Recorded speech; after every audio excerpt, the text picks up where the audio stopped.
Next question علی بھائی، میرا تعلق قادیانی مکتبہ فکر سے تھا، لیکن ساتھ ہی ساتھ میں ہاشمی سید بھی ہوں۔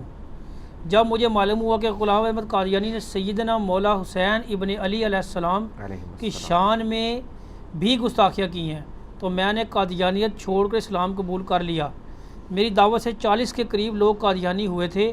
کیا ان کی گمراہی کا وبال مجھ پر باقی رہے گا؟ پلیز میری یہ التجا ہے کہ اس پریشانی کا کوئی حل تجویز فرمائیں، شکریہ۔ دیکھیں جی، پہلے میں آپ کو یہ عرض کر دوں کہ جو شخص اپنے کفر سے توبہ کر لے نا سچے دل کے ساتھ، تو اس کے پچھلے سارے گناہ معاف ہو جاتے ہیں۔ اس کا ذکر سورۃ الفرقان کی آیت نمبر 70 میں ہے کہ اگر کوئی شخص شرک سے بھی توبہ کر لے، جو اس کائنات کا سب سے بڑا گناہ ہے، تو اللہ تعالیٰ فرماتا ہے نہ صرف میں اس کے گناہ معاف کروں گا بلکہ اس کے گناہوں کو نیکیوں سے بدل دوں گا۔ اس سے بڑی تو کوئی چیز نہیں ہو سکتی۔ صحیح مسلم میں ایک بڑی ڈیٹیل حدیث ہے، میرا یوٹیوب پہ کلپ ہے، عمر بن عاص کی موت کے وقت ان کی کیا کنڈیشن تھی جو انہوں نے گفتگو کی تھی۔ اس میں ایک الفاظ یہ بھی ہیں، 321 نمبر 321 نمبر حدیث ہے صحیح مسلم میں، کتاب الایمان میں۔ وہ کہتے ہیں جب میں مسلمان ہونے کے لیے نبی صلی اللہ علیہ وآلہ وسلم کی خدمت میں حاضر ہوا نا، تو نبی علیہ السلام نے اپنا دایاں ہاتھ آگے کیا تو میں نے پیچھے کھینچ لیا، اپنا دایاں ہاتھ آگے کر کے میں نے کہا یا رسول اللہ پہلے گارنٹی دیں جو کچھ میں نے اسلام کے خلاف کیا تھا وہ میری بخشش ہو جائے گی۔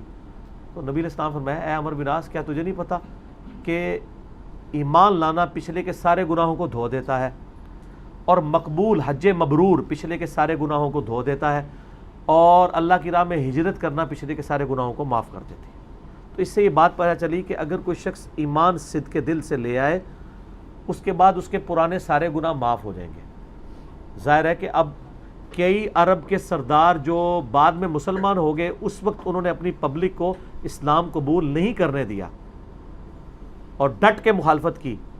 وہ تو بعد میں مسلمان ہو گئے اور ان کے ماننے والے کفر کی حالت میں مر گئے، تو ظاہر ہے وہ خود مرے ہیں نا جی۔ اب وہ خود اگر ایمان لے آئے تو پھر ان کا وبال ان پہ نہیں ہوگا، اگر وہ ایمان نہ لاتے تو وہ تو قرآن میں واضح ہے کہ پھر وہ اس کا وبال بھی اٹھائیں گے۔ تو مسلم شریف میں حدیث ہے کسی نے اگر برائی کا راستہ اختیار کیا اور اس کی ابتدا کی تو جتنے لوگ اس پہ چلیں گے اس کا وبال اس پہ ہوگا، اور جو چل رہے ہوں گے ان کے وبال میں بھی کمی نہیں ہوگی کہ جی وہ انہوں نے بوجھ اٹھا لیا۔ اور اس طرح نیکی کے معاملے میں بھی نبی علیہ السلام فرمایا جس نے نیکی کا کوئی راستہ یعنی اختیار کیا، لوگوں کو ترغیب دلائی، جتنے لوگ اس پہ عمل کریں گے اس کا ثواب بھی اس کو ملے گا اور اس کے اپنے ثواب میں بھی کمی نہیں ہوگی اور دوسروں کے بھی ثواب میں کمی نہیں ہوگی۔ یہ جو قادیانی یعنی مسلمان ہوئے، ان کو ہم مبارکباد پیش کرتے ہیں جی کہ انہوں نے یعنی اسلام قبول کیا، اور اللہ کا شکر ادا کریں، باقی توبہ کریں، اور جن کو آپ نے غلط طریقے کی طرف چلایا تھا ان کے لیے بھی دعا کریں کہ اللہ تعالیٰ ان کو ہدایت دے، آمین آمین۔ اور یہ صرف قادیانیوں کا مسئلہ نہیں ہے، باقی مکاتب فکر کے لوگ بھی نا اپنے لیے ہدایت کی دعا کیا کریں، اور جو انہوں نے غلط طرف ان کے بزرگوں نے لگایا ہوا ہے ان کے لیے بھی دعا کیا کریں، ٹھیک ہے نا جی۔ ایک قادیانی تو ایک ہمارے پاس ایک سمجھ لیں ایک ڈومیننٹ مثال کے طور پہ آ جاتے ہیں نا، ظاہر ہے انہوں نے بہت بڑے لیول کی ایک گمراہی پھیلائی ہے۔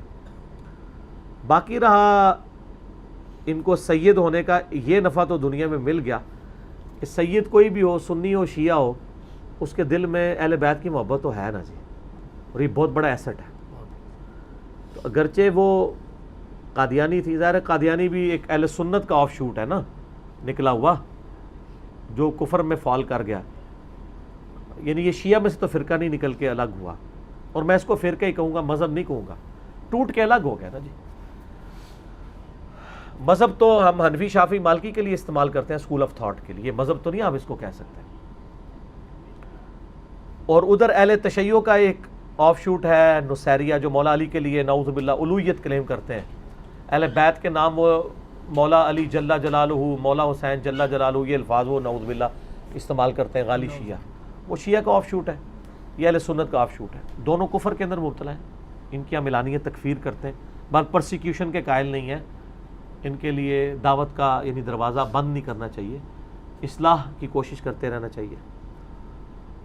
یہ حقیقت بات ہے کہ غلام احمد قادیانی نے یعنی سیدنا حسین ابن علی کی بہت گستاخیاں کی ہیں، بلکہ صحابہ کرام میں سب سے زیادہ اگر کسی کی گستاخ، ویسے تو کوئی نہیں بچا اس کی گستاخیوں سے، سب سے زیادہ اگر صحابہ میں سے کسی کی گستاخی کی ہے نا تو سیدنا حسین ابن علی ہے رضی اللہ تعالیٰ عنہ و علیہم السلام رضی اللہ عنہما۔ اور میں انشاءاللہ تعالیٰ عنقریب قادیانیوں کے اوپر ڈیٹیلڈ لیکچر یعنی ان کی جو گمراہ کن عقائد ہیں ان کے اوپر ریکارڈ کرواؤں گا.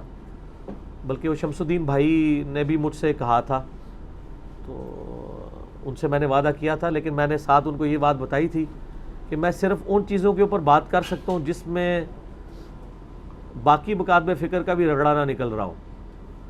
اگر باقیوں کا رگڑا نکلے گا تو باقیوں نے میرا قادیانیوں پہ رد بھول کے انہوں نے کہنا ہے انہوں نے ہمیں بھی رگڑ دیا. کیوں جی؟ یہ بڑا مشکل کام ہو جاتا ہے نا پھر.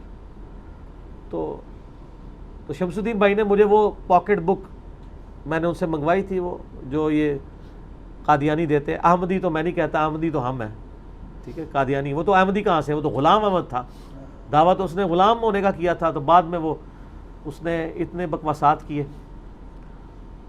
تو وہ جو پاکٹ بک جب میں نے اس کو ڈیٹیل سے پڑھا ہے نا, تو بڑے معذرت کے ساتھ شاید میجارٹی چیزوں کے جواب دینا مجھے اب سمجھ آئی ہے کہ کیوں نہیں لوگ جواب دیتے. انہوں نے اپنے اس بزرگ بابے کے گمراہ کن عقائد کا دفاع تصوف کی کتابوں سے کیا ہے, کشف المحجوب سے, تذکرۃ الاولیاء سے, باقی کتابوں سے, اور اس طریقے سے دیوبند اور بریلویوں کے بزرگوں کے ملفوظات سے. وہ کہتا ہے ہمارے اگر بابے نے یہ بات کی ہے تو تمہارے بابا تو اس سے بھی اوپر کی بات کر چکا ہے. تو وہ کتاب میں جو انہوں نے رد کیا ہے نا, بابا ورسز بابا, اس میں تو وہ کامیاب ہے. اب اگر آپ کہیں میں قادیانی کی ان عبارتوں پہ گرفت کروں کتاب و سنت کی روشنی میں, تو معذرت کے ساتھ پھر مجھے ان بابوں پہ بھی کرنی پڑے گی, جو میں آلریڈی کر رہا ہوں. میرا یوٹیوب پہ کلپ ہے قادیانی حق بات کیوں نہیں قبول کرتے, تو وہ اس کی وجہ سے سارے پھر ناراض ہو گئے مجھ سے. یہاں پہ بھی انشاءاللہ تعالی ہم کریں گے. تو چونکہ حسین ابن علی کا معاملہ یہ ہے کہ اس میں بریلوی دیوبندیوں کے ہاں تو ایسا کوئی گستاخی نہیں ملتی, اہل حدیث کے ہاں بھی ڈائریکٹلی کوئی گستاخی اس طرح نہیں ہے. ہاں یزیدی یہ ضرور ہے, ان میں لوگ اکثریت پہلے تھے, اب تو ماشاءاللہ ہماری دعوت کی برکت سے نارملائز ہو چکے ہیں. گستاخی کسی نے نہیں کی تھی کبھی بھی. ایون ڈاکٹر ذاکر نائک نے اگر یزید کو رضی اللہ عنہ کہا 2009 میں, اور اس کے بعد انہوں نے کہا کہ میں حسین ابن علی کے قاتلین پہ لعنت بھیجتا ہوں. حسین ابن علی سے بغض کا اظہار نہیں کیا, لیکن غلام احمد قادیانی نے سیدنا حسین کے بارے میں اتنے غلیظ الفاظ استعمال کیے ہیں, اور وہ جس طرح انہوں نے کہا کہ میں نے وہ پڑھے تو مجھے اسلام کی طرف رہنمائی ہوئی, تو یہ ان کو سمجھے اہل بیت کی نسبت کام آ گئی, ان کی محبت کام آ گئی الحمدللہ. میرا خود یونیورسٹی میں میکینیکل انجینئرنگ میں تو نہیں تھا وہ لڑکا میرے ساتھ, میرا سیشن فیلو تھا, میکینیکل میں تھے, وہ سول میں تھے, تو وہ سید تھا اور قادیانی تھا. اچھا ہاں ظاہر ہے سر, بریلویوں میں بھی سید ہے, دیوبندیوں میں بھی ہے, اہل حدیث میں بھی ہے. لیکن ایک بات میں بتاؤں, یہ سید جہاں جہاں ہے نا, نمبر 1 انہیں اہل بیت کا مقام کلیئر ہے, نمبر 2 انہیں آل امیہ کی بدماشیاں بھی کلیئر ہیں.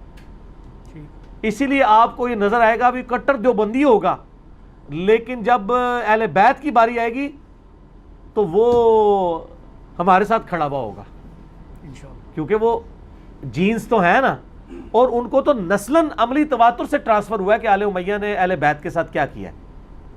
تو یہ محبت ان کے لیے ایمان بچانے کا سبب بن گئی ہے. اب اس قادیانی کے لیے تو اہل بیت کی محبت ایمان بچانے کا سبب بن گئی نا. بالکل. ویسے مجلس تحفظ ختم نبوت اور باقی لوگوں نے کافی کتابیں چھاپی ہوئی ہیں, ان میں ان کی بڑی غلیظ عبارتیں موجود ہیں جو ان کی کتابوں میں.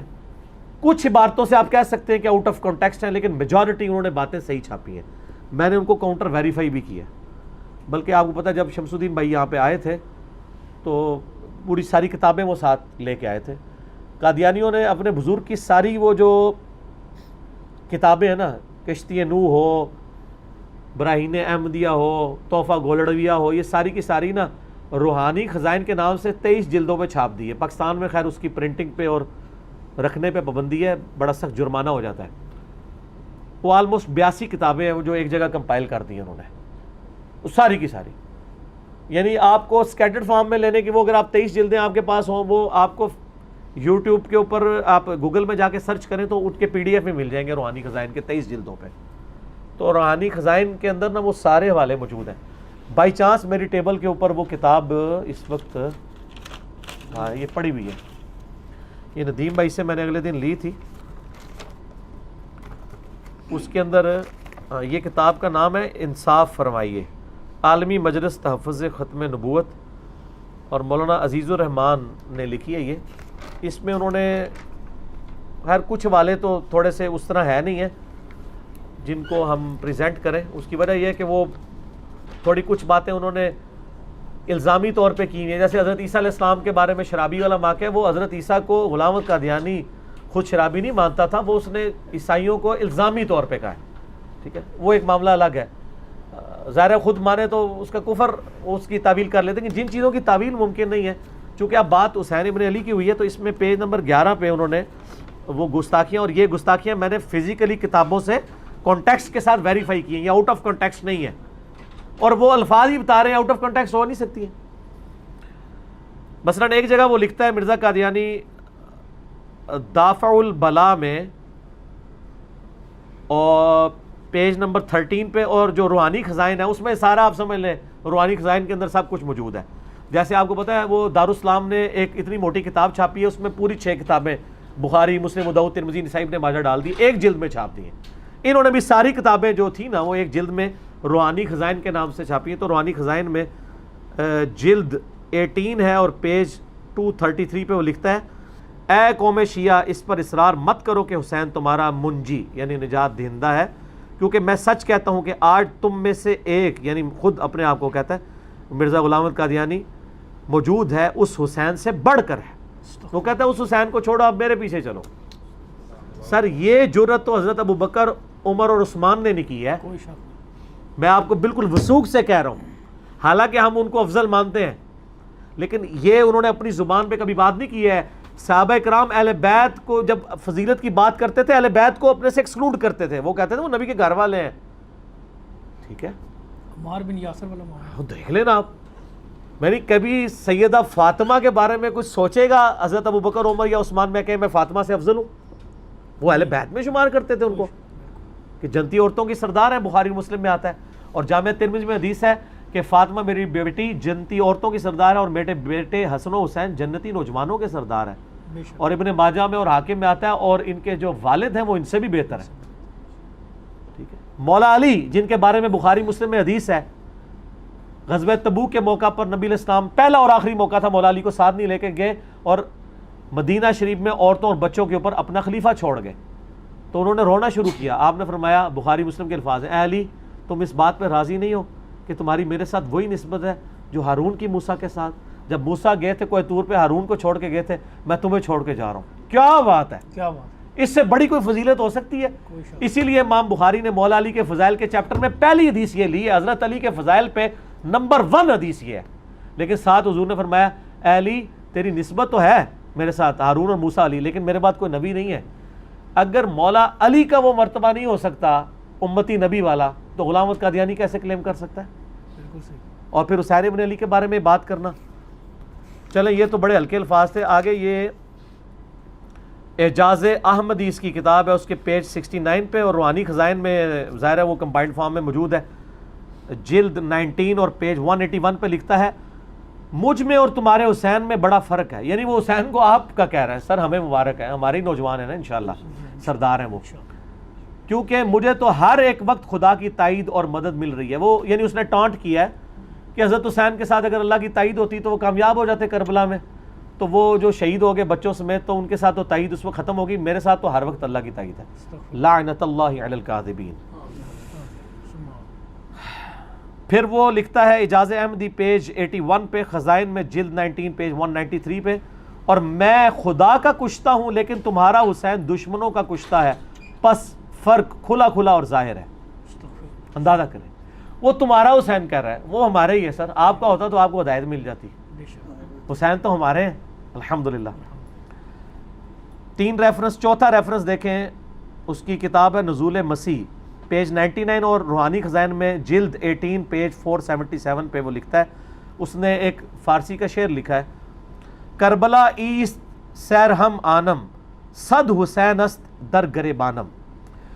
اس کا ترجمہ یہ, وہ کہتے ہیں کہ میں تو ہر وقت کربلا کی سیر میں رہتا ہوں, یعنی حضرت حسین کی زندگی میں تو ایک کربلا آئی ہے نا, میں تو پوری زندگی کربلا میں گزر رہی ہے, اور میرے گریبان میں 100 حسین پڑے ہیں. تم ایک حسین کی بات کرتے ہو, اے تو میرے بوجھے چنے 100 حسین. لعنت اللہ علی الکاذبین. 100 حسین ہے تو جنتی نوجوانوں کے سردار تو حسین ہی ہے نا. ٹھیک ہے, حسن و حسین رضی اللہ عنہما وعلیہم السلام. پھر وہ کہتا ہے، اس کی کتاب ہے اعجاز احمدی پیج 82 اور روحانی خزائن میں جلد 19 پیج 194 پہ، استغفر اللہ، یہ تو یعنی نقل کفر نہ باشد، یہ بہت غلیظ زبان اس سے استعمال کیا. کہتا ہے تم نے خدا کے جلال اور مجد کو بھلا دیا اور تمہارا ورد صرف حسین ہے، کستوری کی خوشبو کے پاس گو کے ڈھیر کا ڈھیر ہے. نعوذ باللہ حسین ابن علی کو اس نے یہ کہا ہے. تو یعنی یہ لعنت اس کے اوپر پڑی.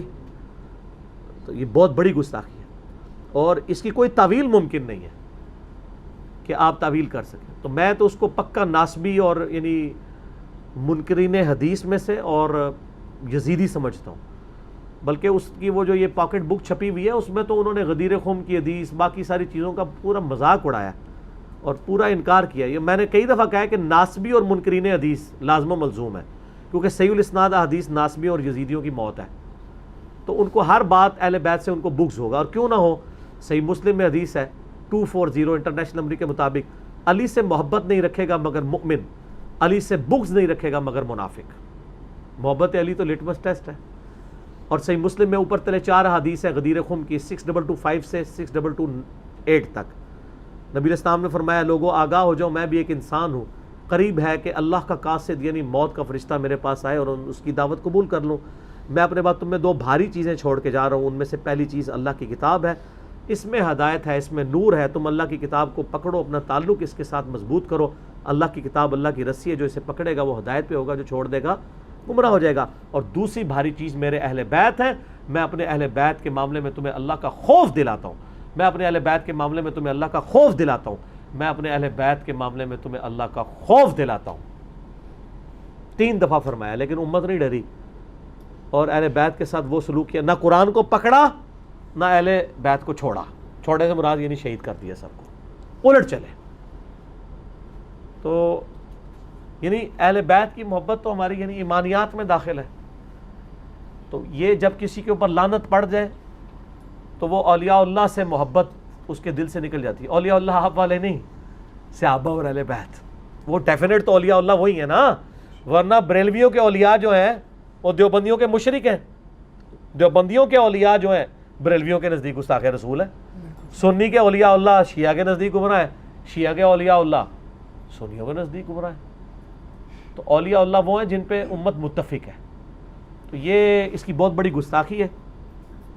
اور میں قادیانیوں کے سامنے بھی یعنی یہ دعوت اصلاح رکھتا ہوں کہ خدا کے لیے آپ دعویٰ تو کرتے ہیں ہم بخاری مسلم قرآن کو مانتے ہیں، تو پھر صرف دعوے تک نہ رہیں، ان کتابوں کو کھول کے دیکھیں کہ اہل بیت کا کیا مقام ہے.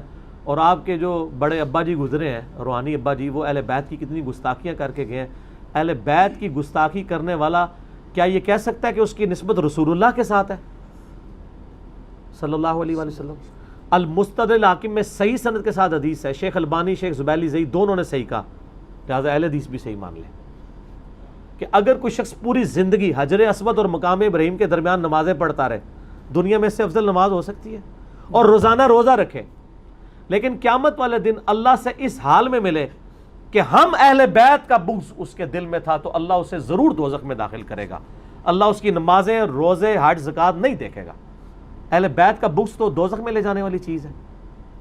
تو اس بڑے لیول کے اوپر آ کے بات کرنا. جامع ترمذی میں حدیث ہے، حسین مجھ سے ہے اور میں حسین سے ہوں.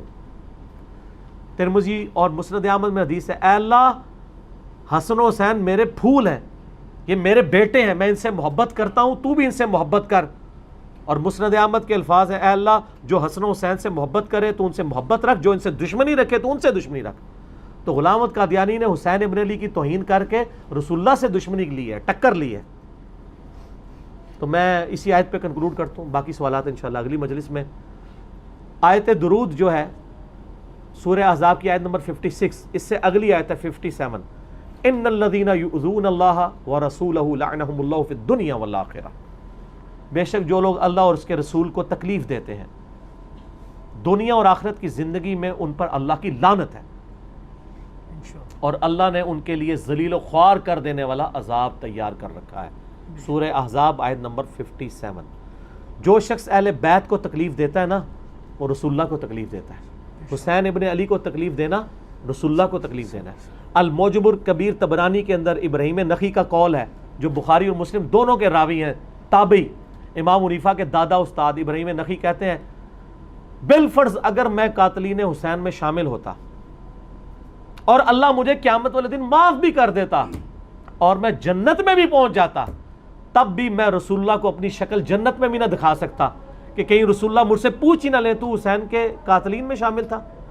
اللہ نے معاف کیا ہوا ہے، جنت بھی مل گئی ہے، تب بھی ابراہیم نخعی کہہ رہے ہیں میری جنت بھی کنفرم کر دینا کوئی، تو میں جنت میں رسول اللہ کو کیسے منہ دکھاؤں گا، چاہے میرا گناہ معاف بھی ہو چکا کہ میں سیدنا حسین کے قاتلوں میں شامل تھا، اور یہ بدبخت حسین علیہ السلام کی یہ گستاخیاں کر کے گیا ہے، تو میں کم از کم جو قادیانیوں کے اندر سید ہے نا ان کو کہتا ہوں کہ تم لوگوں کی غیرت اور تمہارا ڈی این اے کدھر مر گیا ہے، تمہارے جینز کے اندر وہ تڑپ نہیں پیدا ہو رہی؟ تو اللہ تعالی ہمارا قیامت والے دن خاتمہ جو ہے وہ محشور فرمائے ہمیں اہل بیت کے ساتھ علیہم السلام اجمعین۔ اذان مغرب شروع ہو چکی ہے، اللہ تعالیٰ سے دعا جو حق بات میں نے کہی اللہ تعالیٰ ہمارے دلوں میں راسخ فرمائے، اگر جذبات میں میرے منہ سے کوئی غلط بات نکل گئی تو اللہ تعالیٰ ہمارے دلوں سے معاف کر دے، ہمیں کتاب و سنت کی تعلیمات پر عمل کر کے دوسرے بھائیوں تک پہنچانے کی توفیق عطا فرمائے۔